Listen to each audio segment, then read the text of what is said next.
there's also a vacancy of sorts at the top of the pound-for-pound rankings. Now, technically, everyone's moved up a spot in the ring rankings. So it's like Usyk 1 and the Monster 2. But I'll just mention that for the last several years, there's been a debate in boxing about who the number one pound-for-pound fighter it was, you know? Now, people like me who were proven right by the events of what actually happened would say Crawford. But others would argue Usyk and Inoue, and not always... Max Kellerman, never shy of a bold opinion, has made it clear. The throne is no longer empty, and he's ready to name the true successor to Terence Crawford. Having analyzed stats and fight tape thoroughly, he's focused on identifying a definitive pound-for-pound king, not just a placeholder. For Kellerman, this isn't merely a ranking update. It's a changing of the guard, and he's determined to settle the debate once and for all. Mama, Grandma, we made it. We made it.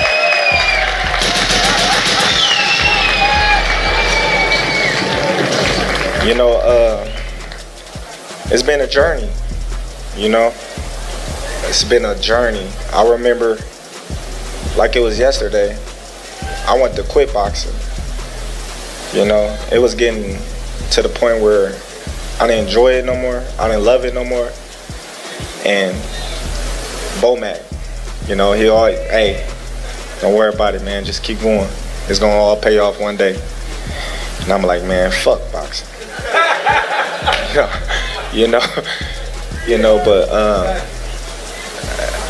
them having the faith in me and keeping me on the narrow arrow, you know, is what y'all see today.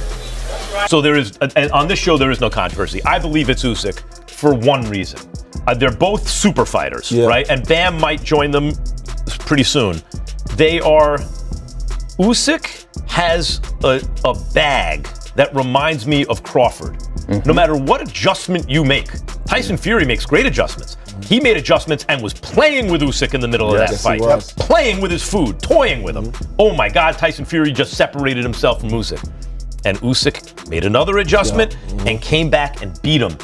And then beat him in the rematch. He's like Crawford that way. Yes. He's like Crawford, not the puncher Crawford is. I think that was the difference. They're very similar. Crawford's a better natural puncher than he can adjust Usyk. On the fly. But for years, the debate this wasn't a quiet. Exit was a mic drop. Terence Crawford left as the undisputed super middleweight champion and the unquestioned #1 pound-for-pound fighter in the world. By vacating that top spot, he didn't just leave a belt open, he created a power vacuum that has thrown the sport into chaos. The debate now isn't just about who claims the super middleweight belts. It's about the throne itself. With the king gone, who truly sits at the top? The Inside the Ring panel, featuring Max Kellerman, Malik Scott, and Shady McCoy, tackled that question. And their conclusion signals a major shift in how boxing greatness is judged today. He's an animal, man. I mean, he's so fucking good. He's so good. I mean, you think about what that guy has done. He beat AJ twice. He beat Tyson Fury twice. And now he beat Dubois twice.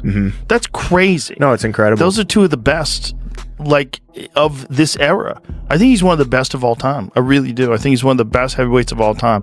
And his movement is so different. One of the things that was interesting, where they were talking about the fight, and AJ Tony Bellows was talking about when he fought him, and AJ was saying that when he fought him, it was the most exhausted he's ever been because he's always moving. There's no rest with him. No rest. There's no like constant, there's constant twitching. Under fire the whole time.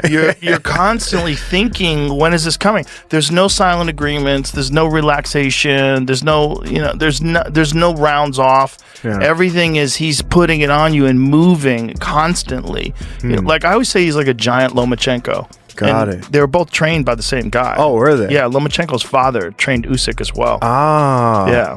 So there's something, something. Obviously, gravity keeps him from moving the way Lomachenko does because Lomachenko's so small. Yeah. He can like dance around you. For sure. And footwork, just majestic footwork. But Usyk's footwork is like, there's a bunch of breakdowns of the final combination that he hit Daniel with, and he steps off to the side and lands that fucking left hook from hell. God, it was good. You could see With Crawford out, the experts agree. Alexander Usyk is now the top pound-for-pound fighter. Having dominated cruiserweight and then systematically defeated heavyweights like Tyson Fury and Daniel Dubois. Now where he is now, he has not been knocking people out the same way. Until then, even as he moved up, he was beating people up and knocking them out. And now that stopped, whereas Usyk only made one jump, but it's a big jump. It's a big jump, heavy. right? And he's still still knocking like guys Tyson out. Fury, he really handled Tyson Fury. He did. And it's Tyson Fury we talking about. Yeah. How about you? I got to go with Usyk as well, Max. And again, what you said is why I have him number one. I mean, Daniel Dubois is a very, very solid heavyweight. Solid He picks him apart like no problem. I wouldn't call him solid. I call him dynamic. Dynamic, He's yeah, a that's dynamic fair. heavyweight. That's fair. He has speed, he has power, he has athletic ability. He didn't want it at the end of the Joe Joyce fight, but he has since righted the ship. Yep. But he no question, Usyk dominated him. Look what Usyk did to him. Usyk could do it all. Twice. Southpaw twice. Somebody 2 else he knockouts. beat Two knockouts twice, yeah. Now, I'll say this. It's a clean sweep. So there is, and on this show, there is no controversy. I believe it's Usyk for one reason. They're both super fighters, right? And Bam might join them pretty soon. Usyk has a bag that reminds me of Crawford. No matter what adjustment you make, Tyson Fury makes great adjustments. He made adjustments and was playing with Usyk in the middle of that fight. Playing with his food, toying with him. Oh my God, Tyson Fury just separated himself from Usyk. And Usyk made another adjustment and came back and beat him. And then beat him in the rematch. He's like Crawford that way. Yes. He's like Crawford, not the puncher Crawford is. I think that was the difference. They're very similar. Crawford's a better natural puncher than He can than adjust Usyk. on the fly. But Max Kellerman explained that Usyk earns the top pound for pound spot due to his adaptability mid-fight. Against giants like Tyson Fury, Usyk adjusts, outsmarts, and takes control. Showing a skill set rivaling Crawford's, Malik Scott and Shady McCoy agree. When a smaller man not only wins but outskills a heavyweight that defines pound for pound greatness.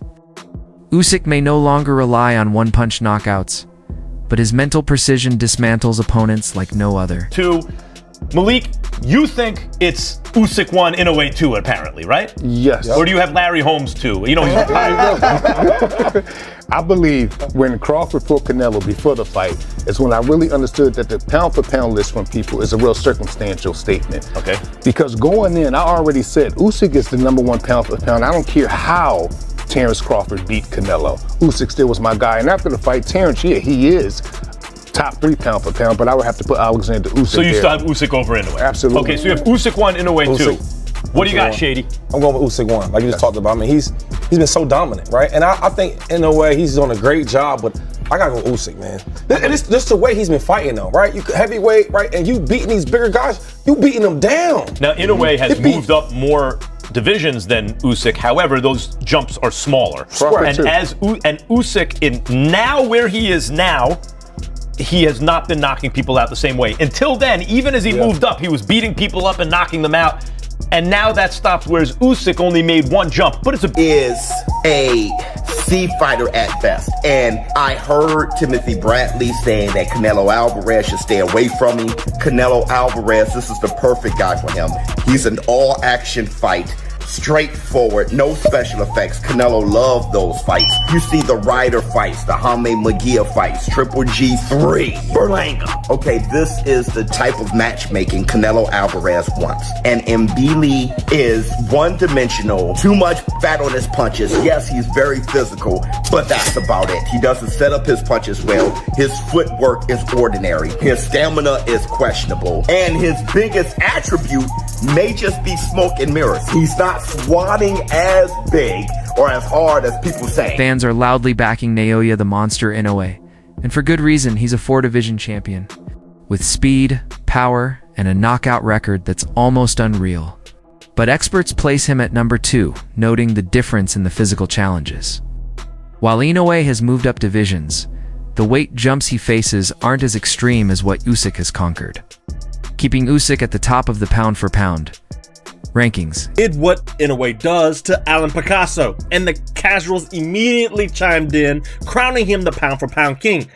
That's not analysis, that's fandom. Pound for pound isn't about how dominant you look in your own lane. It's about the quality of opposition, the context of the wins, and what's actually at stake. And by that standard, there is a clear pound for pound number one, and it's not Naoya Inoue. That leader is Alexander Usyk. And once you step back and actually look at what he's done and who he's done it against, that gap is clear.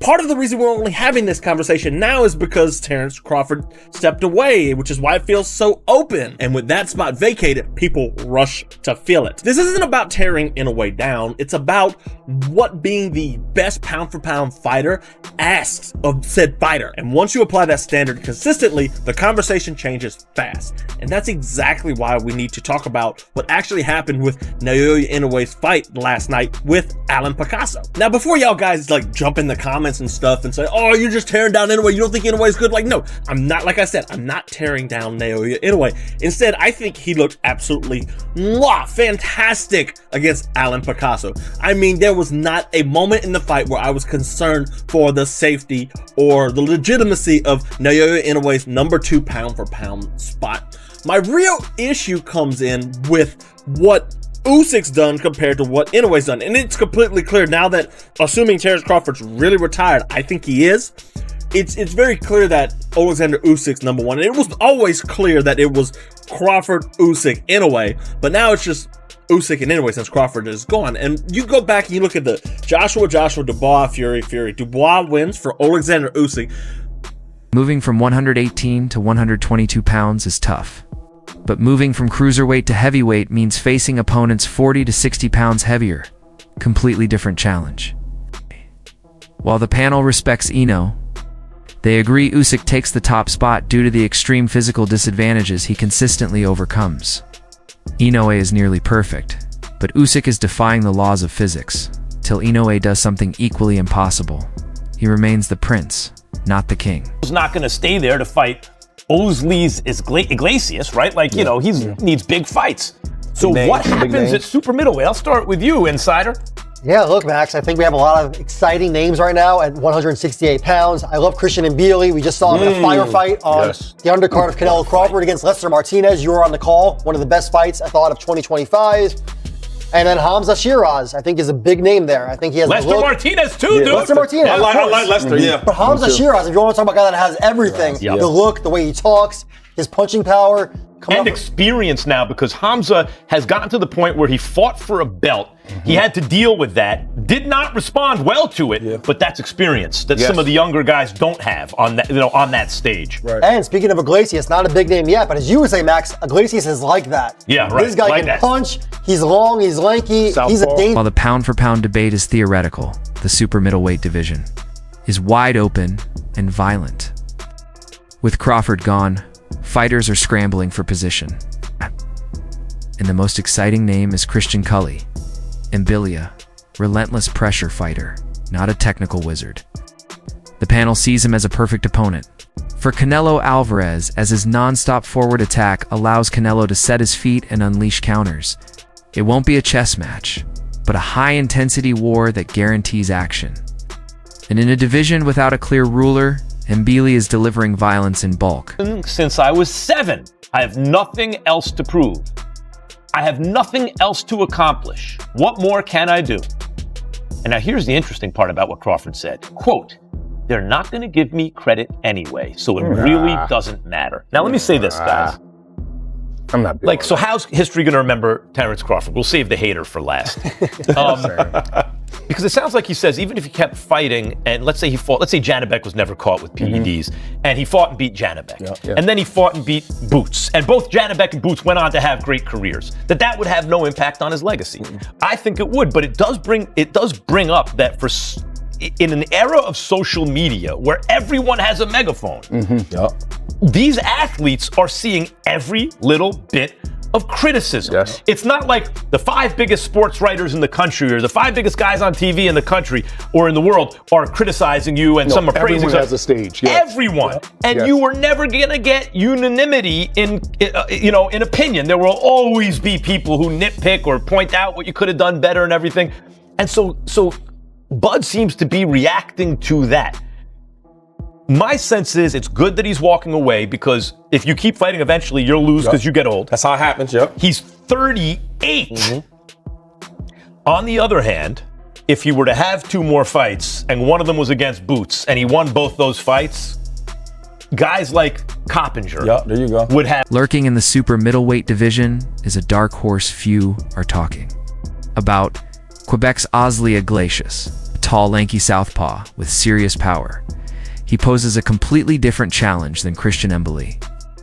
In boxing terms, Iglesias is high risk. Low reward, he may not draw massive crowds yet, but his skills are enough to make a superstar look very bad.